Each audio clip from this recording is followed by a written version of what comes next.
Aussi Gilles Bornstein et Guy Birenbaum. Et notre invité ce matin est maire de Bordeaux, candidat à la primaire à droite. Bonjour Alain Juppé. Bonjour Monsieur Apathy, merci d'avoir raccourci ma grasse matinée. Je suis très heureux d'être avec vous. Fatigué? Bon, c'est une émission longue. Oui, bien sûr. Une émission longue. Alors une émission technique qui a beaucoup porté sur le fond quand on élit un président de la République. C'est normal qu'on parle du fond. Pour vous dire les choses franchement, beaucoup de téléspectateurs ont trouvé ça un peu ennuyeux. Vous avez vécu comment ce débat? C'est difficile de juger quand on est soi-même acteur. Ça nous a permis d'exprimer un certain nombre de propositions sur des sujets divers, mais c'est vrai que la construction même de l'émission est frustrante, puisqu'on vous pose une question, on pose une question à l'un des participants, et puis on passe à autre chose. Moi, par exemple, j'étais très frustré, je n'ai pas pu dire un mot de ce qui est un de mes thèmes de campagne les plus importants, à savoir la transformation numérique du monde qui est devant nous. Un exemple parmi d'autres. Enfin bon, c'était la règle du jeu, et je conçois que faire parler 7 personnes pendant 2h30, c'est très compliqué. Ces primaires ne sont pas dans votre tradition politique. Vous jugez que c'est une bonne chose, ça? Oui, je pense que de toute façon, on est en train de démontrer que c'est une bonne chose parce que ça a permis aux Françaises et aux Français de s'intéresser au débat. Ça nous a, nous, amené, nous, candidats, à préciser nos propositions. Et puis, les indications que nous avons aujourd'hui montrent qu'il y aura pas mal de votants dimanche prochain. C'est quoi les indications dont vous disposez? Vous savez, on va cliquer sur le site primaire2016.org pour connaître son bureau de vote. Alors, je ne sais pas si les chiffres ont été publiés, mais on n'est pas très loin de 3 millions aujourd'hui. Ah oui. Ah, donc on peut d'ores et déjà, 3 millions de personnes se sont renseignées. Qui se sont renseignées, ça ne veut pas dire forcément qu'elles ont allé voter. Ça peut vouloir dire aussi qu'une personne qui se renseigne entraîne avec elle plusieurs personnes. Il y a aussi un signe important, ce sont les Français de l'étranger. Vous savez, lors de la primaire socialiste, il y a eu 7000 Français de l'étranger qui ont voté. Nous avons, nous, 60 000, pas tout à fait, à peu près 60 000 inscrits qui ont déjà payé. Donc vous voyez que c'est signe d'un intérêt et d'une mobilisation. Et je ne peux évidemment, sur votre antenne, qu'appeler le maximum d'électrices et d'électeurs de la droite et du centre à aller voter. De la droite, du centre et de la gauche? Non, je n'ai pas appelé les gens de gauche pour la bonne raison qu'il faut souscrire aux valeurs républicaines de la droite et du centre. Et vous savez, il y a des gens qui ont voté à gauche et qui ne sont pas de gauche. En 2012, si tous nos électeurs étaient restés avec nous, nous aurions gagné. Nous en avons perdu, que nous avons déçus. Et à ces déçus-là, je dis, revenez vers nous. On va parler de certains de vos électeurs parce qu'on en a trouvé un ou deux justement qui ont pu voter pour la gauche. Oui, vous avez raison. Mais on va introduire un peu de suspense sur cette question. Vous ne redoutez pas de fraude? L'organisation vous paraît satisfaisante? Je pense que l'organisation est bien faite. Vous savez, vous parliez des gens de gauche, des gens de droite, etc. Je prends l'exemple de Bordeaux qui me tient à cœur. En 2012, François Hollande a fait 57% des voix. Et en 2014, j'ai fait 62% des voix. C'est donc j'ai bien récupéré des électeurs qui avaient voté pour Hollande et je leur ai pas dit d'aller se faire voir. Je leur ai dit vous êtes les bienvenus. Gilles Bornstein. Alain Juppé, en tout cas, votre position dans ces débats en a irrité certains, y compris parmi vous. Je vous propose d'écouter Nadine Morano, qui vous accuse un peu d'être le chouchou des médias. On l'écoute. C'était chez nous. Il est en ce moment le chouchou des médias, le chouchou des instituts de sondage. On est dans une espèce de grande manipulation médiatique.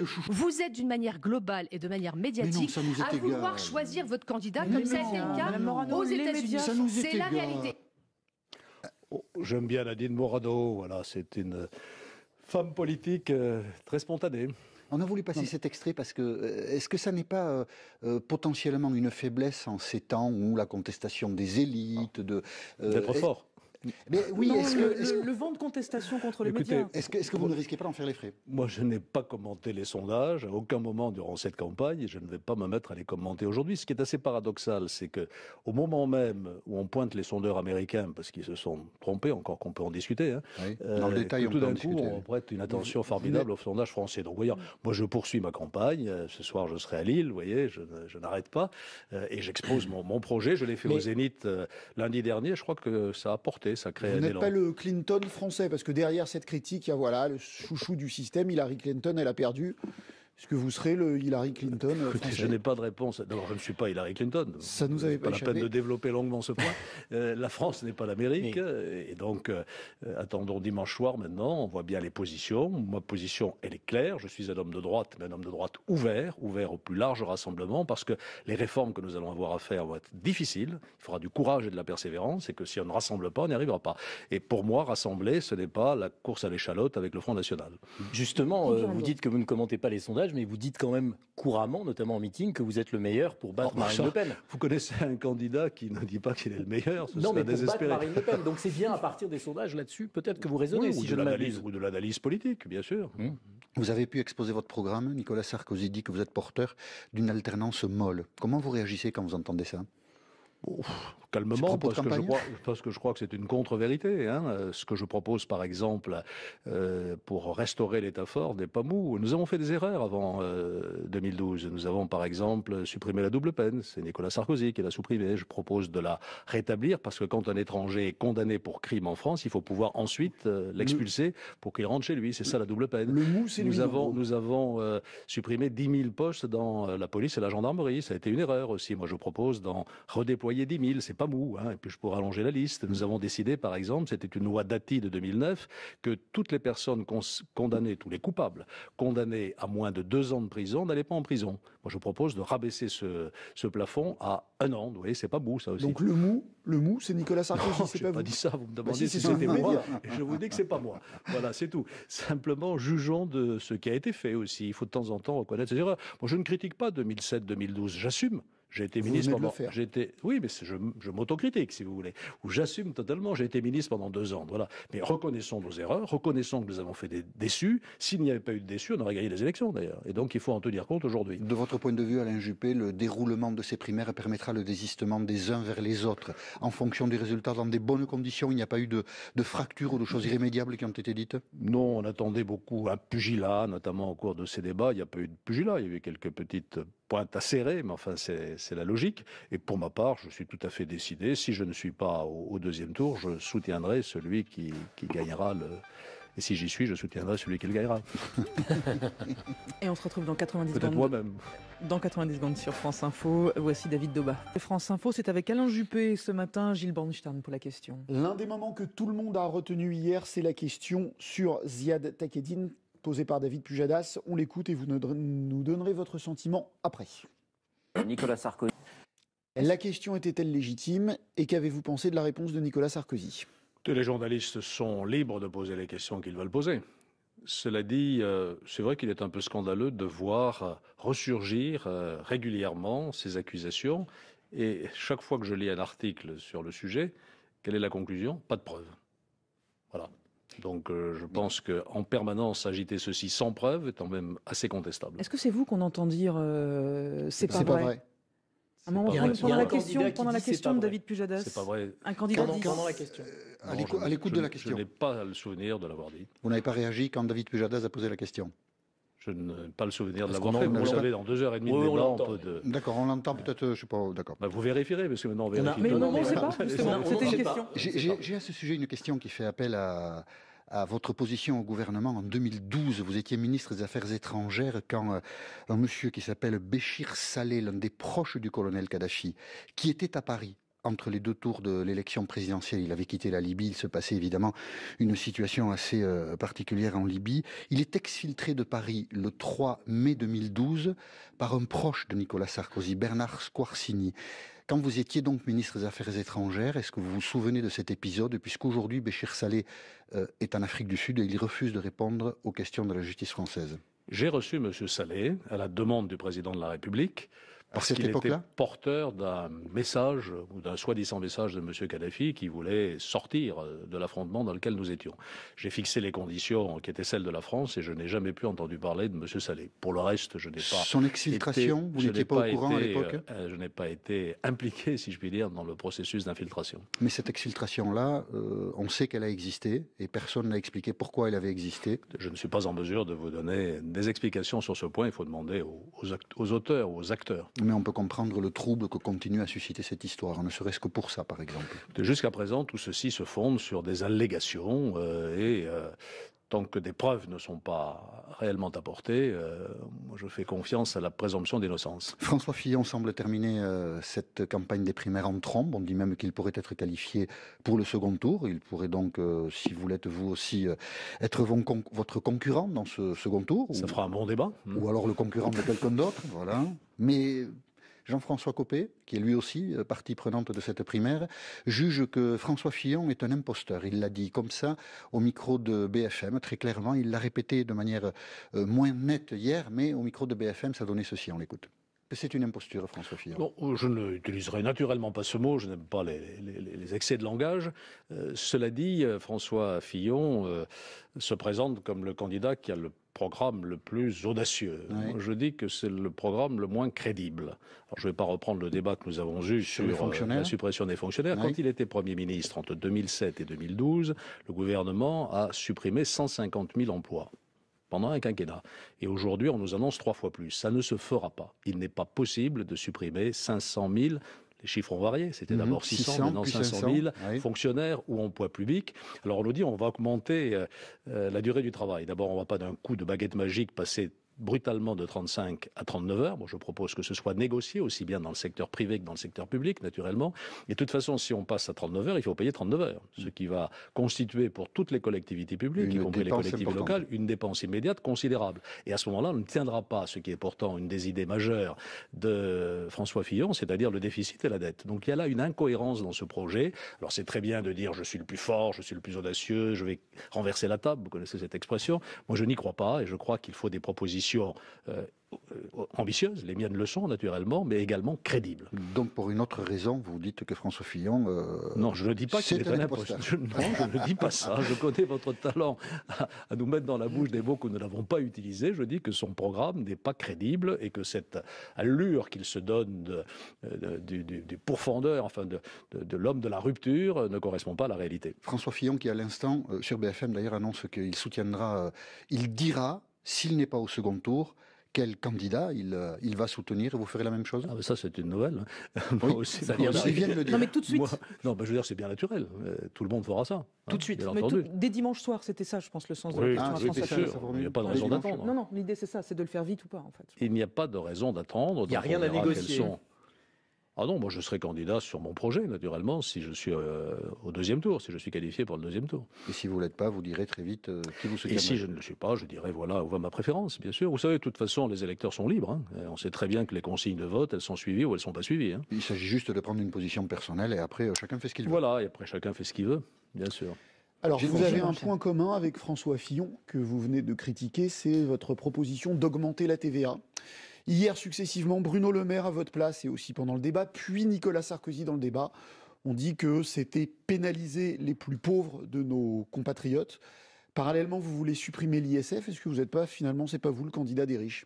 Pourquoi est-ce que je propose d'augmenter d'1 point la TVA, ce qui, je le signale au passage, dans la situation où nous sommes, de stagnation, presque de déflation, n'aura aucune incidence sur les prix. On l'a vu par le passé et on l'a vu dans d'autres pays qui ont pris la même mesure. Je propose d'ailleurs de ne pas toucher au taux réduit et au taux intermédiaire qui concernent tous les produits de consommation courante. Pourquoi est-ce que je propose ça? Pour baisser les charges sur les entreprises et donc pour créer de l'emploi. Voilà la finalité de cette réforme. Et c'est pour ça que c'est une réforme à caractère social. Je n'hésite pas à le dire. En plus, j'ajoute que la TVA... Oui, c'est une réforme, c'est une TVA sociale parce que c'est une TVA qui permettra de créer des emplois. Vous avez l'air sceptique et pourtant c'est clairement évident. Toutes les démonstrations ont été faites. L'Allemagne l'a fait et ça a eu les conséquences que l'on connaît. Je l'ai fait en 1995 et ça a permis, d'après l'INSEE, de créer 400 000 emplois. C'est absolument vérifié. Et j'ajoute que la TVA est un impôt intelligent.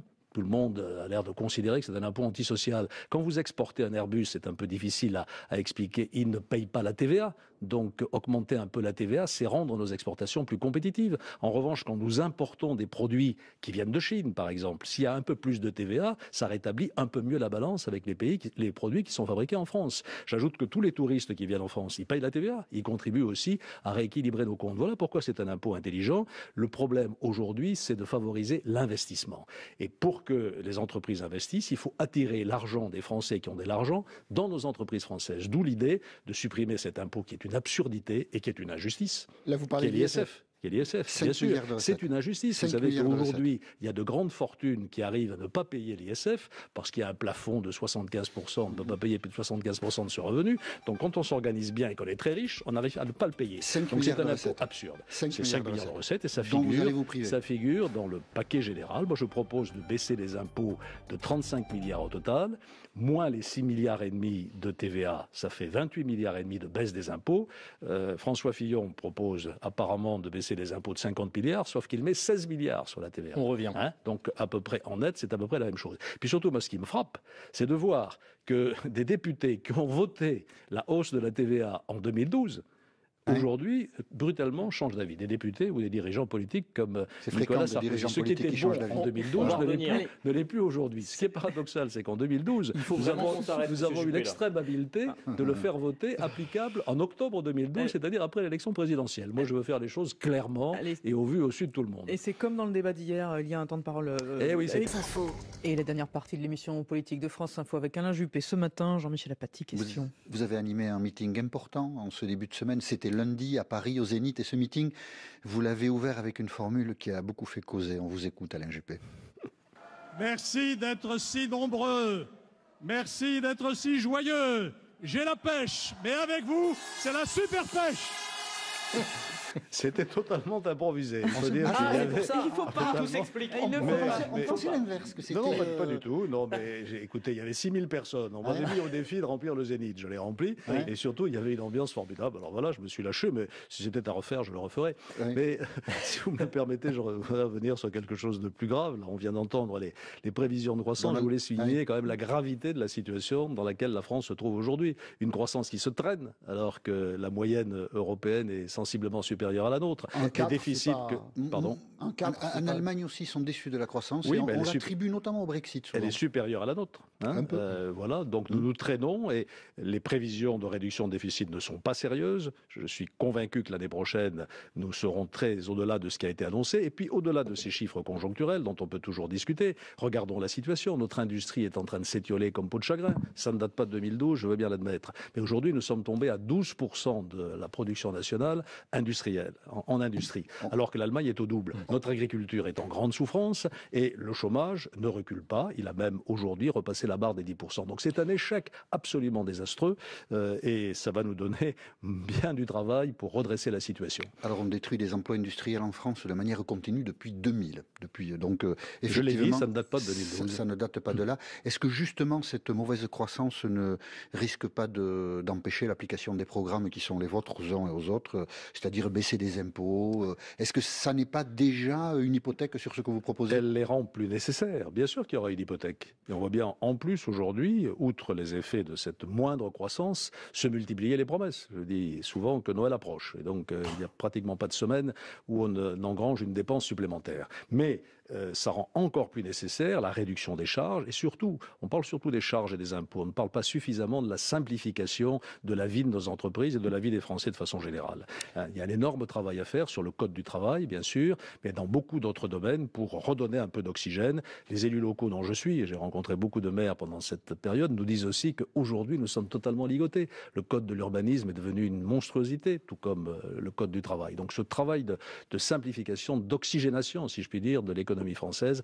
va être absolument prioritaire. Guy Birenbaum. Alors, donc on a noté que vous aviez improvisé la pêche et la super pêche, mais il n'y avait pas que ça dans ce meeting, il y avait la présence... J'espère que vous l'avez noté, oui. Non, j'ai fait un discours d'1 heure et je ne me suis pas borné à parler de la pêche. L'improvisation était talentueuse. Alain Delon était là, c'était très bien, mais il y avait aussi l'ancien président du Conseil constitutionnel, Jean-Louis Debré, qui était l'invité de France Info mardi matin, qui nous a dit longuement pourquoi il vous soutenait, et puis il nous a fait aussi, ici, un aveu assez surprenant. Je vous propose qu'on l'écoute. Vous n'excluez pas de voter à gauche? Mais c'est pas la première fois. C'était quand? Ce qui m'importe, mais ça c'est autre chose. Mais j'ai voté, depuis que j'ai le droit de vote, il m'est arrivé de voter pas forcément à droite. En 2012, vous avez voté Hollande plutôt que Sarkozy. Oui, mais voilà, c'est très simple. Et voilà. Vous voyez que je reçois des soutiens d'amis dont je ne partage pas mais en même toutes temps les opinions. Moi, je n'ai jamais voté à gauche, sauf une fois, j'ai fait cet aveu. Et c'était dans ma jeunesse où, au premier tour d'une élection législative, pour me défouler, j'avais carrément voté à l'extrême gauche pour un candidat soutenu par Clément. Mais en 2012, j'ai voté pour Nicolas Sarkozy, bien entendu, comme en 1981, j'avais aussi voté pour Valéry Giscard d'Estaing. Vous voyez, c'est votre deuxième soutien après François Bayrou, Jean-Louis Debré, des électeurs de François Hollande en 2012. Mais je l'ai dit tout à l'heure, si nous ne récupérons pas la majorité des électeurs qui ont voté pour François Hollande parce que nous les avions déçus, nous serons à nouveau battus. Enfin, c'est quasiment arithmétique. Mais en même temps, il vous tire un tout petit peu une balle dans le pied en même temps qu'il vous soutient, non? Avec cette phrase, en disant texto, j'ai voté François Hollande. Non, mais vous voyez, ça me permet de marquer ma différence et de rappeler que moi, je suis un homme de droite. Enfin, revenons à des sujets importants. Je n'ai pas pu hier non plus en parler beaucoup lors de ce débat. La COP22, c'est notre survie. Je crois qu'il faut aussi mettre le projecteur sur ce cela et nous avons beaucoup de choses à faire. L'accord de Paris est un bon accord. Le désengagement de Donald Trump serait évidemment une très mauvaise nouvelle, mais il faut nous y mettre de toute façon. Nous avons pris des engagements de réduction des gaz à effet de serre et c'est toute une stratégie nouvelle qu'il faut inventer. C'est une croissance nouvelle qu'il faut inventer. On nous parle beaucoup de l'énergie, c'est capital, mais il y a beaucoup d'autres choses à faire pour limiter les émissions de gaz dans l'habitat, dans les transports. Il faut inventer une nouvelle croissance plus sobre et en même temps plus circulaire. Il faut que systématiquement aujourd'hui nous recyclions alors que nous avons pris l'habitude de gaspiller. Ça, c'est un enjeu pour nos enfants et pour nos petits-enfants. Beaucoup de questions majeures. La campagne présidentielle elle-même servira évidemment à regarder tous ces sujets. Dans quel état d'esprit êtes-vous ce matin, Alain Juppé? Vous êtes confiant? Vous serez qualifié pour le second tour de cette primaire? Combatif et confiant. Pardon. Vous êtes serein? Vous m'habituez, Jean-Michel Apathy, à des questions particulièrement, pertinentes. Ouais, comment voulez-vous non, parce que comment voulez-vous que je réponde que je ne suis pas confiant? Vous êtes serein? Je suis confiant, non pas parce que les sondages disent ceci ou cela, mais parce que je me sens porté par un élan. Et depuis quelques semaines, ce qu'on avait présenté comme un vote de rejet contre tel ou tel est devenu, j'en suis sûr, un vote d'adhésion aux idées que je défends, et notamment à cette idée centrale que la France est diverse et qu'il faut respecter cette diversité, mais que la diversité n'est une force que s'il y a de l'unité. Et l'unité, on voit bien autour de quoi elle se fait, de nos valeurs et aussi d'un sentiment.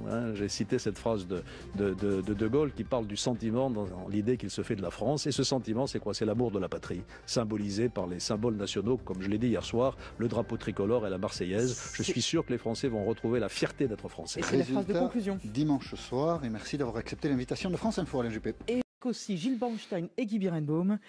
Et notre invité ce matin est maire de Bordeaux, candidat à la primaire à droite. Bonjour Alain Juppé. Bonjour Monsieur Apathy, merci d'avoir raccourci ma grasse matinée. Je suis très heureux d'être avec vous. Fatigué? C'est une émission longue. Oui, bien sûr. Une émission longue. Alors une émission technique qui a beaucoup porté sur le fond quand on élit un président de la République. C'est normal qu'on parle du fond. Pour vous dire les choses franchement, beaucoup de téléspectateurs ont trouvé ça un peu ennuyeux. Vous avez vécu comment vous ce débat? C'est difficile de juger quand on est soi-même acteur. Ça nous a permis d'exprimer un certain nombre de propositions sur des sujets divers, mais c'est vrai que la construction même de l'émission est frustrante, puisqu'on vous pose une question, on pose une question à l'un des participants, et puis on passe à autre chose. Moi, par exemple, j'étais très frustré, je n'ai pas pu dire un mot de ce qui est un de mes thèmes de campagne les plus importants, à savoir la transformation numérique du monde qui est devant nous. Un exemple parmi d'autres. Enfin bon, c'était la règle du jeu, et je conçois que faire parler 7 personnes pendant 2h30, c'est très compliqué. Ces primaires ne sont pas dans votre tradition politique. Vous jugez que c'est une bonne chose, ça? Oui, je pense que de toute façon, on est en train de démontrer que c'est une bonne chose parce que ça a permis aux Françaises et aux Français de s'intéresser au débat. Ça nous a, nous, amené, nous, candidats, à préciser nos propositions. Et puis, les indications que nous avons aujourd'hui montrent qu'il y aura pas mal de votants dimanche prochain. C'est quoi les indications dont vous disposez? Vous savez, on va cliquer sur le site primaire2016.org pour connaître son bureau de vote. Alors, je ne sais pas si les chiffres ont été publiés, mais on n'est pas très loin de 3 millions aujourd'hui. Ah oui. Ah, donc on peut d'ores et déjà... 3 millions de personnes se sont renseignées. Qui se sont renseignées, ça ne veut pas dire forcément qu'elles ont allé voter. Ça peut vouloir dire aussi qu'une personne qui se renseigne entraîne avec elle plusieurs personnes. Il y a aussi un signe important, ce sont les Français de l'étranger. Vous savez, lors de la primaire socialiste, il y a eu 7000 Français de l'étranger qui ont voté. Nous avons, nous, 60 000, pas tout à fait, à peu près 60 000 inscrits qui ont déjà payé. Donc vous voyez que c'est signe d'un intérêt et d'une mobilisation. Et je ne peux évidemment, sur votre antenne, qu'appeler le maximum d'électrices et d'électeurs de la droite et du centre à aller voter. De la droite, du centre et de la gauche? Non, je n'ai pas appelé les gens de gauche pour la bonne raison qu'il faut souscrire aux valeurs républicaines de la droite et du centre. Et vous savez, il y a des gens qui ont voté à gauche et qui ne sont pas de gauche. En 2012, si tous nos électeurs étaient restés avec nous, nous aurions gagné. Nous en avons perdu, que nous avons déçus. Et à ces déçus-là, je dis, revenez vers nous. On va parler de certains de vos électeurs parce qu'on en a trouvé un ou deux justement qui ont pu voter pour la gauche. Oui, vous avez raison. Mais on va introduire un peu de suspense sur cette question. Vous ne redoutez pas de fraude? L'organisation vous paraît satisfaisante? Non, je pense que l'organisation est bien faite. Vous savez, vous parliez des gens de gauche, des gens de droite, etc. Je prends l'exemple de Bordeaux qui me tient à cœur. En 2012, François Hollande a fait 57% des voix. Et en 2014, j'ai fait 62% des voix. C'est donc j'ai bien récupéré des électeurs qui avaient voté pour Hollande. Et je ne leur ai pas dit d'aller se faire voir. Je leur ai dit, vous êtes les bienvenus. Gilles Bornstein. Alain Juppé, en tout cas, votre position dans ces débats en a irrité certains, y compris parmi vous. Je vous propose d'écouter Nadine Morano, qui vous accuse un peu d'être le chouchou des médias. On l'écoute. Et c'était chez nous. Il est en ce moment le chouchou des médias, le chouchou des instituts de sondage. On est dans une espèce de grande manipulation médiatique. Vous êtes d'une manière globale et de manière médiatique à vouloir choisir votre candidat, comme ça a été le cas aux États-Unis. C'est la réalité. J'aime bien Nadine Morano. Voilà, c'est une femme politique très spontanée. On a voulu passer cet extrait parce que, est-ce que ça n'est pas potentiellement une faiblesse en ces temps où la contestation des élites, d'être fort. Mais oui, le vent de contestation contre les médias. Est-ce que vous ne risquez pas d'en faire les frais? Moi, je n'ai pas commenté les sondages à aucun moment durant cette campagne et je ne vais pas me mettre à les commenter aujourd'hui. Ce qui est assez paradoxal, c'est que au moment même où on pointe les sondeurs américains, parce qu'ils se sont trompés, encore qu'on peut en discuter, hein, oui, dans le détail, tout d'un coup, on prête une attention formidable aux sondages français. Donc, voyez, moi, je poursuis ma campagne. Ce soir, je serai à Lille, vous voyez, je n'arrête pas et j'expose mon projet. Je l'ai fait au Zénith lundi dernier. Je crois que ça a porté, ça crée un élan. Vous n'êtes pas le Clinton français, parce que derrière cette critique, il y a voilà, le chouchou du système, Hillary Clinton, elle a perdu. Est-ce que vous serez le Hillary Clinton français? Je n'ai pas de réponse. D'abord, je ne suis pas Hillary Clinton. Ça nous avait pas la peine de développer longuement ce point.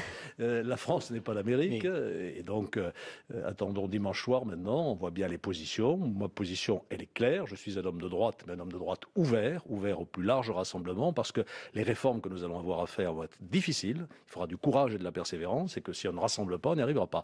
Et pour moi, rassembler, ce n'est pas la course à l'échalote avec le Front National. Justement, vous dites que vous ne commentez pas les sondages, mais vous dites quand même couramment, notamment en meeting, que vous êtes le meilleur pour battre Marine Le Pen. Vous connaissez un candidat qui ne dit pas qu'il est le meilleur, non, mais pour battre Marine Le Pen. Donc c'est bien à partir des sondages là-dessus, peut-être que vous raisonnez, si je ne m'abuse. Ou de l'analyse politique, bien sûr. Vous avez pu exposer votre programme. Nicolas Sarkozy dit que vous êtes porteur d'une alternance molle. Comment vous réagissez quand vous entendez ça? Calmement, parce que je crois que c'est une contre-vérité. Hein. Ce que je propose, par exemple, pour restaurer l'État fort n'est pas mou. Nous avons fait des erreurs avant 2012. Nous avons, par exemple, supprimé la double peine. C'est Nicolas Sarkozy qui l'a supprimée. Je propose de la rétablir parce que quand un étranger est condamné pour crime en France, il faut pouvoir ensuite l'expulser pour qu'il rentre chez lui. C'est ça la double peine. Le mou, c'est nous avons supprimé 10 000 postes dans la police et la gendarmerie. Ça a été une erreur aussi. Moi, je propose d'en redéployer 10 000. C'est pas mou, hein, et puis je pourrais allonger la liste. Nous avons décidé, par exemple, c'était une loi Dati de 2009, que toutes les personnes condamnées, tous les coupables, condamnés à moins de 2 ans de prison, n'allaient pas en prison. Moi, je propose de rabaisser ce plafond à 1 an. Vous voyez, c'est pas mou, ça aussi. Donc le mou, c'est Nicolas Sarkozy, non, c'est pas vous. Dit ça, vous me demandez si c'était moi, et je vous dis que c'est pas moi. Voilà, c'est tout. Simplement, jugeons de ce qui a été fait aussi. Il faut de temps en temps reconnaître ses erreurs. Moi, je ne critique pas 2007-2012, j'assume. J'ai été ministre pendant. Oui, mais je m'autocritique, si vous voulez. Ou j'assume totalement. J'ai été ministre pendant 2 ans. Voilà. Mais reconnaissons nos erreurs, reconnaissons que nous avons fait des déçus. S'il n'y avait pas eu de déçus, on aurait gagné les élections d'ailleurs. Et donc il faut en tenir compte aujourd'hui. De votre point de vue, Alain Juppé, le déroulement de ces primaires permettra le désistement des uns vers les autres en fonction des résultats dans des bonnes conditions. Il n'y a pas eu de fractures ou de choses irrémédiables qui ont été dites? Non, on attendait beaucoup.